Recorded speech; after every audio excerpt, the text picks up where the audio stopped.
रत्नागिरी जिल्ह्यातील दापोलीत एक धक्कादायक घटना घडली आहे। पतीचा मृत्यू झाला। निलेश बाक्कर असं मयत व्यक्तीचं नाव होतं। या प्रकरणात त्याच्या पत्नीला आणि एकाला बेड्या ठोकण्यात आल्या। पतीचा मृत्यू झाल्यानंतर रडणाऱ्या पत्नीच्या तिथंच मुसक्या आवळल्यात। मिळालेल्या माहितीनुसार दापोली तालुक्यातील किम्हवणे इथं आपली पत्नी नेहा बाक्कर हिच्यासह निलेश राहत होता। निलेशचा सलूनचा व्यवसाय होता। सोमवारी सकाळी अचानक निलेश गायब झाला होता। निलेश घरातून बेपत्ता झाल्याचं समजल्यानंतर निलेशच्या भावानं दापोली पोलीस ठाण्यात फिर्याद दाखल केली। पोलिसांनी निलेशचा शोध घेण्यासाठी घरातील लोकांची चौकशी केली। यावेळी निलेशची पत्नी नेहा उडवाउडवीची उत्तरं देत असल्याचं पोलिसांच्या लक्षात आलं। त्यानंतर गुन्हा दाखल झाल्यानंतर पोलिसांनी नेहा बाक्कर ज्या हॉटेलमध्ये कामाला होती त्या हॉटेलचे सीसीटीव्ही फुटेज तपासले।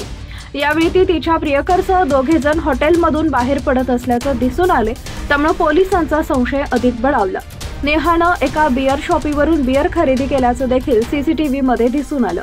हा सगळा घटनाक्रम जोडल्यानंतर पोलिसांनी नेहाला ताब्यात घेत तिची चौकशी केली। तिनंच पतीला बियर पाजून प्रियकराच्या मदतीनं हत्या केल्याची कबुली दिली। आरोपी प्रियकर मंगेश चिंचघरकर हा बस चालक आहे। तो मंडणगड डेपोची बस दापोलीला घेऊन आला असता पोलिसांनी त्याला सापळा रचून अटक केली। आरोपींनी निलेशची हत्या केल्यानंतर त्याचा मृतदेह विहिरीत फेकला होता। पोलिसांनी मृतदेह बाहेर काढून शवविच्छेदनासाठी पाठवलाय। या कटात आणखी किती जण सहभागी होते याचा तपास पोलीस करत आहेत। दरम्यान आणि जर अजूनही तुम्ही आमच्या AM मराठी न्यूजला सबस्क्राईब केलं नसेल तर जरूर सबस्क्राईब करा, अपडेट रहा।